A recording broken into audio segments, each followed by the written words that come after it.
네, 시청자 여러분 안녕하십니까? JBS 공감방송과 함께 진행하는 유혜선의 인문학 살롱의 유혜선입니다. 매서운 겨울에 추운 한파가 닥쳐왔습니다. 이렇게 추운 겨울이 오면 이제 우리는 서서히 한 해를 마무리할 준비를 해야 되는데요.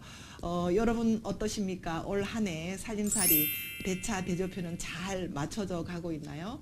네, 그렇습니다. 정말 국내외적으로 굉장히 어려운 현실인데요. 이럴 때일수록 좀 앞을 잘 다듬어서 우리 다음 해를 또 미래를 설계하는데 꼼꼼히 따져봐야 할 때가 아닌가 생각을 합니다.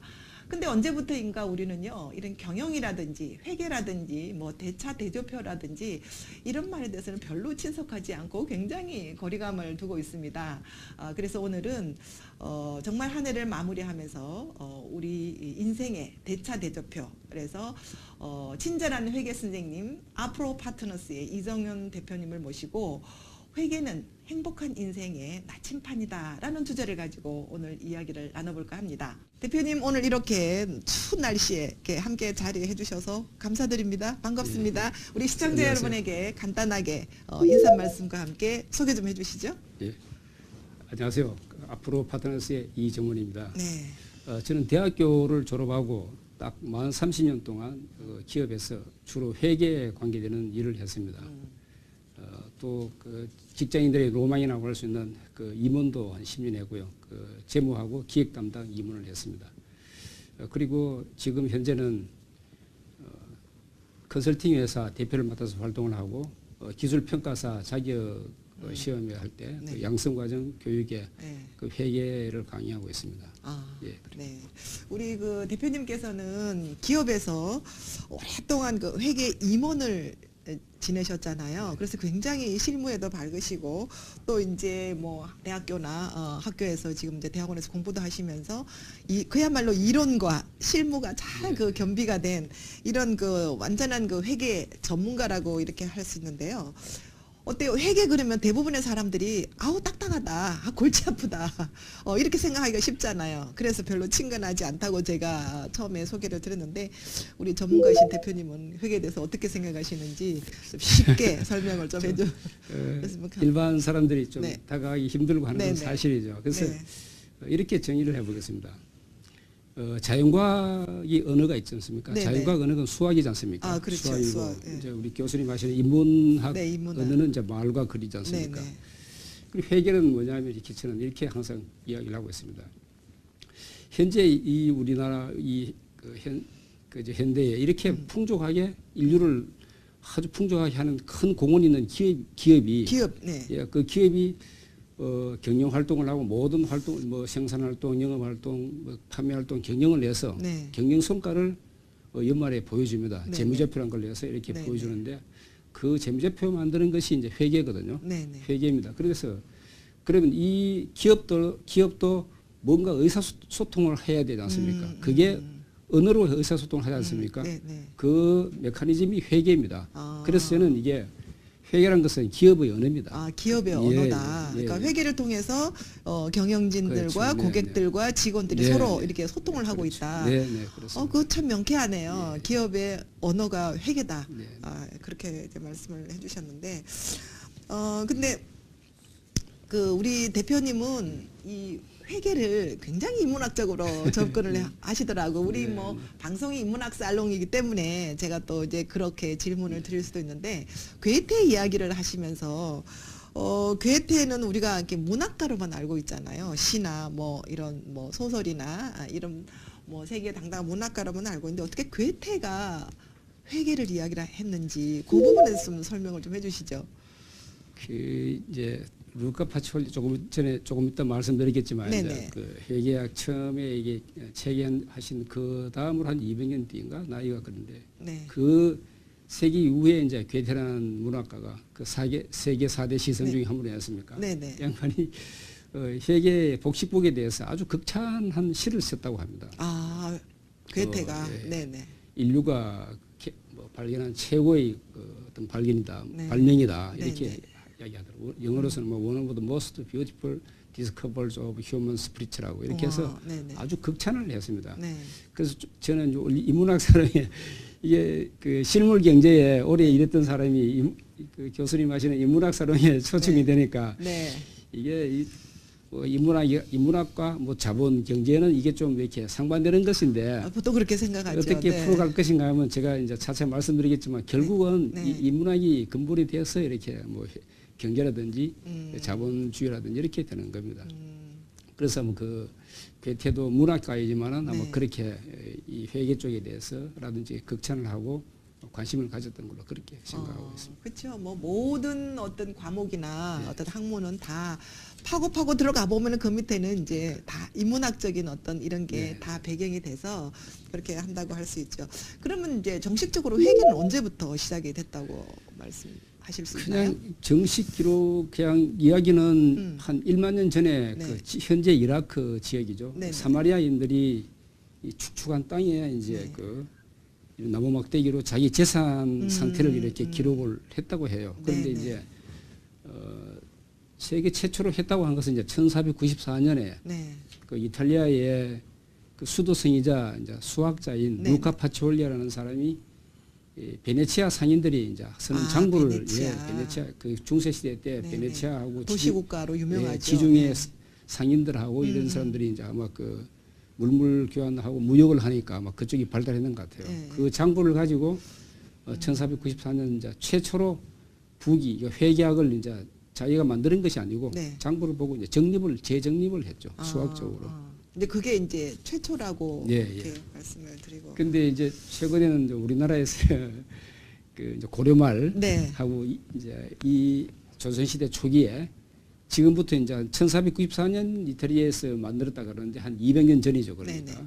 그 조선 개국하기 전에 고려말부터 조선 초기에 네. 송도하고 이제 개성 우리 상인들이 네네. 그 복식부기를 처음 이 회계학에 기초되는 복식부기를 처음 썼다 이렇게 지금 이야기가 나오고 우리나라에서도 있습니다. 예, 예. 개성상인들이 이제 예. 그대로 복식부기를 썼다고. 예, 예. 그래서 이제 세계적으로 그냥 인정을 받으려면은 음. 다 자료를 다 정립을 하고 예. 이제 학계에서 발표하고 이렇게 되면은 이제 그 아마 그럼 우리나라 바뀌겠죠. 개성상인회 했던 건 아니 인정은 못 그렇죠. 받고 있네요. 예, 예. 이제 그렇구나. 우리나라에서 그냥 활발히 이제 연구 활동은 하고 있죠. 네. 그렇게 되면은 이제 네. 아마 좀 바뀌길 기대를 합니다. 저도. 저도 이제 기업에서 20년 동안 근무를 한 적이 있거든요. 근데 이제 저는 이제 그 교육 담당이었기 때문에 HRD 교육 담당이었기 때문에 저는 교육 전문가다 이렇게만 생각을 하고 한 분야만 제가 고집을 했었는데 우리 이제 경영자분이 너가 임원이 되거나 CEO가 되려면은 이런 게 뭐 예를 들어서 격리부서라든지 회계부서를 경험을 해야 된다라는 그런 이야기가 있었거든요. 근데 저는 난 그런 거 필요 없다.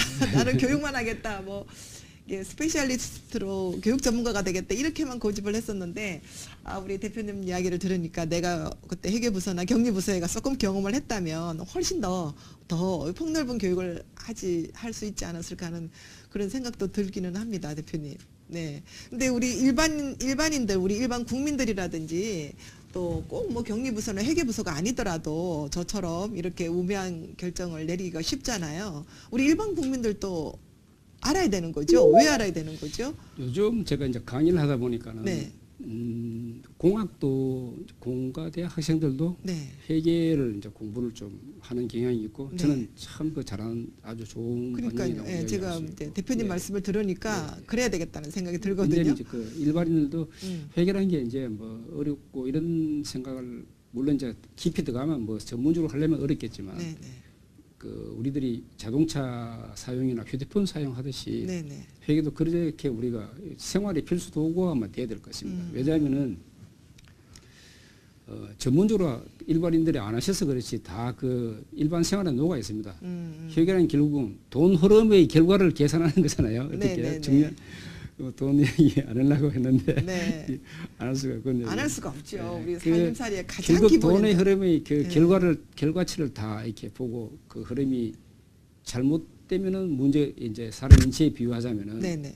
이제 혈액이랑 마찬가지인데 네. 혈이 막히면은 뭐 건강에 안 좋고 위험하게 되듯이 가정도 그렇고 또 기업도 그렇고 네. 그 돈의 흐름이라든지 어떻게 배분이 되고 운용을 원천을 어떻게 해서 운영을 어떻게 하면서 모든 게 회계 메커니즘을 하기 때문에 그렇게 그래서 중요하다는 거죠. 네, 그렇죠. 이제 대표님 말씀대로 우리가 뭐 전문적으로 깊게 알 필요는 없죠. 예를 들면 우리가 자동차나 핸드폰을 매일 사용을 하는데 그 전문 용어 기능에 대해서 다 모르잖아요. 그렇지만 우리 참 편리하게 사용을 하잖아요. 조금 알아도 대충 흐름만 알아도. 마찬가지로 우리 회계 부분도 대표님 말씀대로 전문 용어라든지 전문 지식이 아니다 하더라도 우리 일상생활에 뭐 자동차를 이렇게 잘 운행을 하고 핸드폰을 편리하게 사용하는 것처럼 회계를 그렇게 사용할래도 이 기본적인 어떤 흐름 정도는 이렇게 알아놓는 것이 좋겠다 하는 생각이 듭니다. 이제 같이 말씀드리면은 네. 이제 여러분들이 주식 투자도 하시고 잘 아시고 계신다고 여러분 다 거기 배가 하시는 사람들은 잘 하거든요. 알죠. 그래서 저는 이제 주식 투자만 그렇게 하고 이렇게 할 게 아니라 네. 좀 회계 마인드를 가지고 어느 업체가 부실해지고 분식 회계를 했다 그러면은 그게 가만두면 자기가 주주이든지 네. 제가 최근에 대우조선 해양이라든지 한진해운 보세요. 맞아. 공적 자금을 뭐 사중가 얼마를 해서 기업을 살리나 그러면은 다 우리 국민 세금입니다. 그러면 일반인들은 그런 데 대해서는 들고 이야기를 해야 된다. 좀 이렇게 알면은 왜 우리 사회단체에서도 뭐 하면 잘 이야기를 많이 하더만 그런데 면에서는 우리 국민 혈세가 바로 투입되는 데에서는 좀 이 회계라는 것을 좀 알고 이야기를 좀 해줬으면 좋겠더라고요.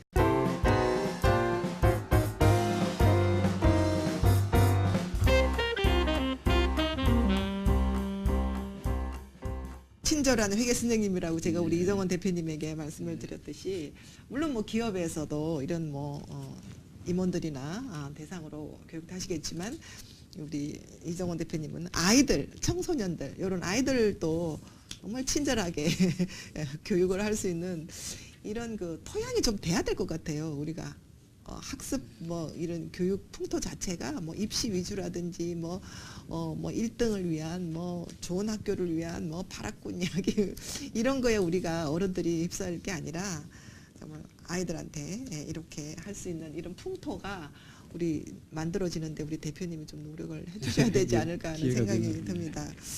선생님께서는 회계를 인생의 나침판에 비유를 하셨잖아요.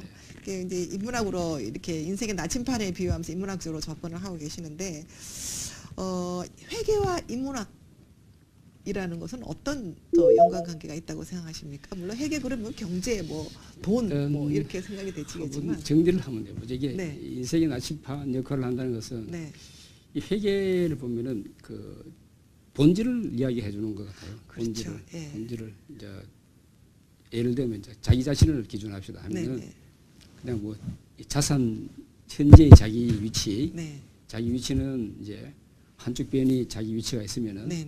또 다른 한쪽 변에 자기를 낳아준 부모님이 내 스스로 태어나지는 못하니까 그렇죠. 부모님이 저를 태어나게 해주시면 일단은 뭐 그 회계 경제 용어로 투자를 한 것이죠. 부모님께서 제가 이제 태어나게 하셨으니까 하고 또 본인 스스로 이렇게 잘하지 못합니다. 누구한테 도움을 받습니다. 그렇죠. 아무래도. 어릴 때 뭐 부모님 도움부터 해서 선생님 도움, 친구들, 뭐 고마운 이웃분들 도움을 받습니다. 그러면 내 현재에 나라는 자산이 있으면은 한쪽 변에는 또 그분들한테 그 도움받은 빚이죠. 빚. 그러니까 이제 이렇게 그렇죠. 차변과 대변처럼 그렇죠. 이렇게 설명을 하시는. 차변 대변하면 요새 사람들 잘 모르기 때문에 네. 한쪽 변에 왼쪽 변, 한쪽 변 이렇게 변을 갈라서 이제 회계 복식부라는 게 한 개의 경제 거래도 이중으로 계산 기록을 해서 네. 이렇게 미스가 나지 않게끔 네. 검증이 되게끔 하는 네. 그런 메커니즘이. 그래서 괴테가 그렇게 극찬을 했다고 하는데 그래서 그 나 자신을 생각하더라도 이렇게 본질을 이야기해 주는 거거든요. 자기 네. 자신을. 네. 부모한테 너무 많이 받은 누구 뭐 금수저 흑수저 하듯이 내 자신 현재가 모든 게 부모로 이루어졌으면 이것도 사실 문제가 되지 않습니까? 그러니까 내 현재 자신이 있는데 모든 게 부모가 다 해줬다. 네. 뭐 전혀 외부 사람 도움이 없이 네. 그런 문제. 그래서 본질을 이야기하는 거죠. 예, 고마우신 분들한테 또 빚도 졌고. 빚도 졌고. 그렇죠. 네. 그리고 또 내 스스로 해서 이루해 놓은 그 유보라는 게 이제 있습니다. 그럼 내 스스로가 차곡차곡 내 가치를 만들어서 한쪽 편에 그 쌓아둔 것도 있고. 그래서 그 보면 저도 이제 그 회계를 오래 했지만 정말 보면 참 이게 아주 인생의 그 본질 그대로 이야기를 하는 것 같아요. 그래서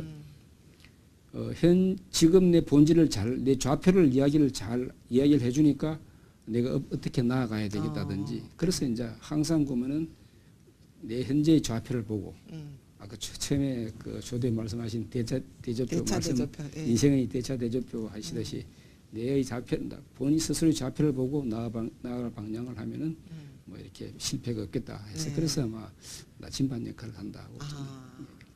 그러니까 회계가 그 어떤 그 본질을 이야기한다 하고 설명을 하신 부분에 있어서 우리 인문학이 그 나의 본질을 찾는 거잖아요.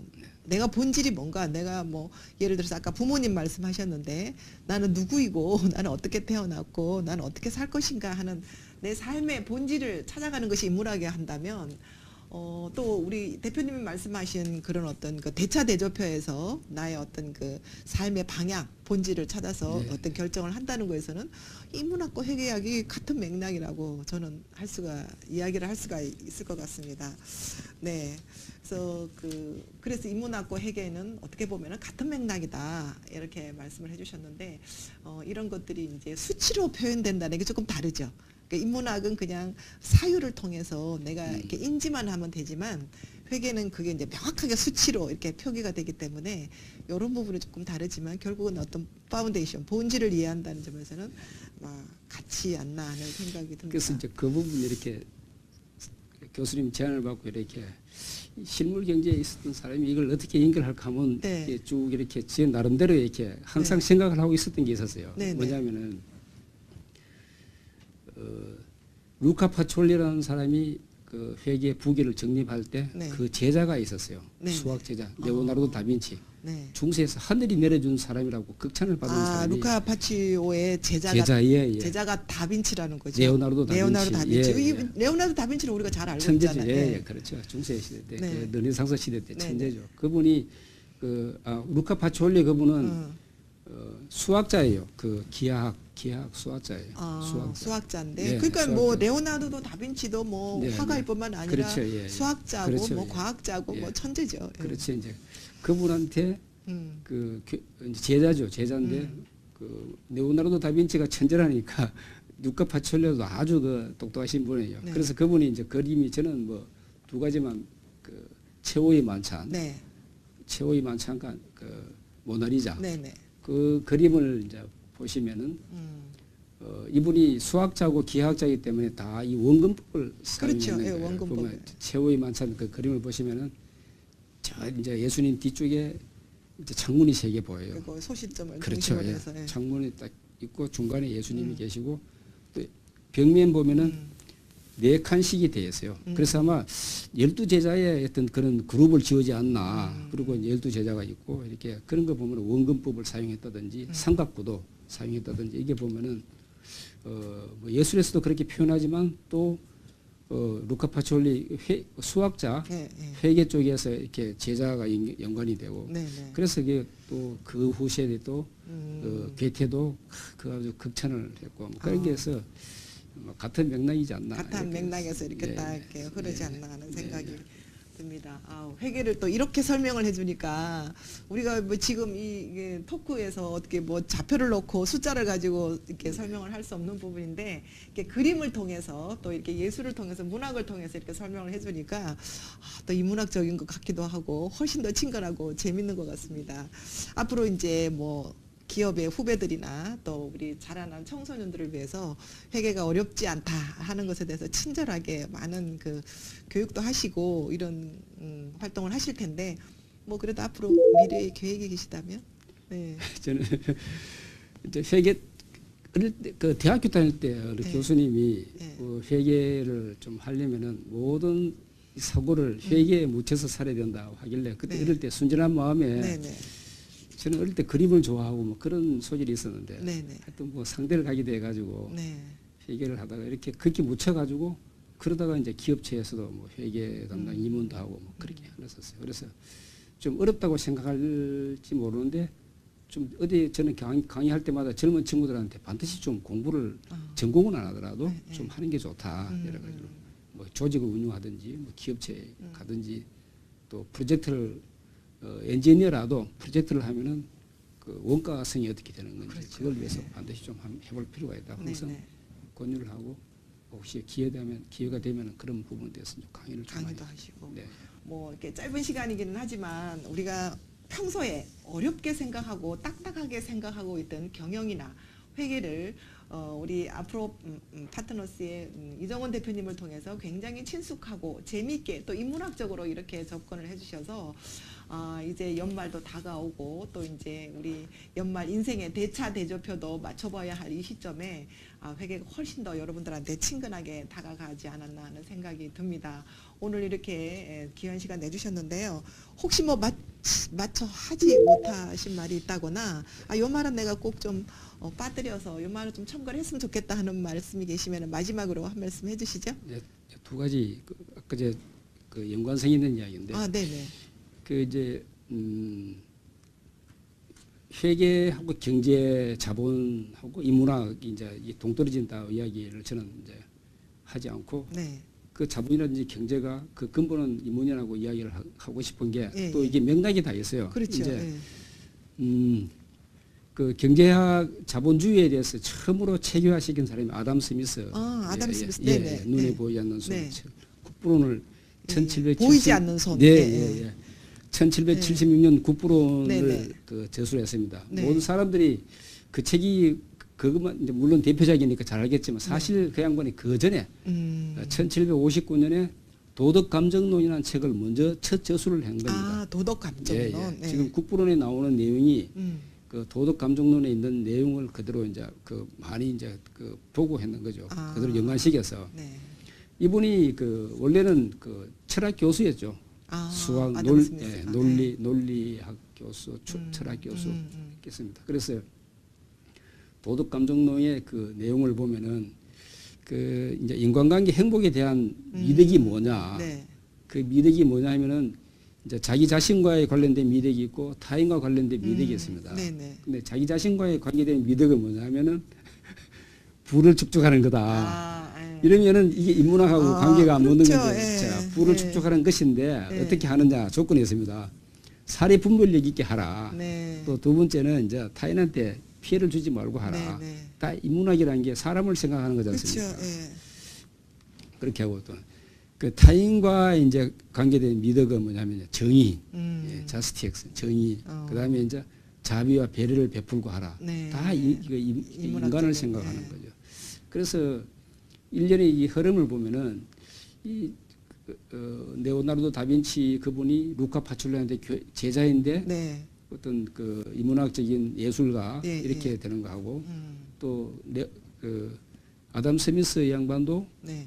책을 자본주의의 어떤 그 체계적인 책을 썼는데 원래는 그 철학 교수였다. 그래서 우리가 보는 그 국부론에 보면 전부 다 뭐 자본주의의 어떤 그런 이론만 적힌 것 같은데 네, 실상은 보면은 철학적인 거, 인문주의, 인간을 생각하는 인본주의인 걸 먼저 그 철학이 다 담겨져 있습니다.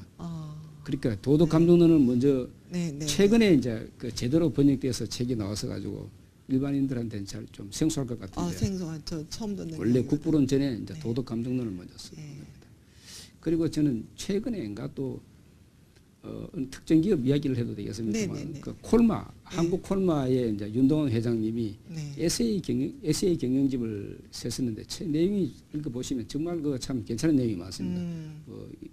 그 정한 이론 같은 게 아니고 뭐 셀러리맨을 한다, 네. 일반 사회생활을 한다 해도 읽어보면은 다 와닿는 말이 있더라고요. 그래서 그 양반이 인문학이 경영으로 들어오다는 그 경영 에세이 책이 있습니다. 자, 좋은 인문학이 책이. 경영으로 들어오다. 거기 보면은 이제 자기 직원들은 이래 주기적으로 인문학 책을 읽고 독후 감상록을 쓰고 네, 네, 그거는 네. 이제 필수랍니다. 회사에. 네, 네, 네. 그런 거 보면 참 이분이 그 사람들을 생각하고 또 직원들이 면접이라는 것은 저희들은 입사할 때만 생각하지 않습니까? 네, 네. 그 분은 누가 퇴사를 하면 3번 면접 본답니다. 왜냐하면 역시 다르시네요. 네. 이 친구가 왜 퇴사를 하면 앞으로 먹고 살 수 있을런지 걱정이 돼서 자기가 같이 일을 하던 사람인데 그래서 3번 면접을 해서 다시 그 철회시켜서 같이 일할 수도 있고 뭐 등기는 거 볼 때 이분이 그 어떤 인문학적인 게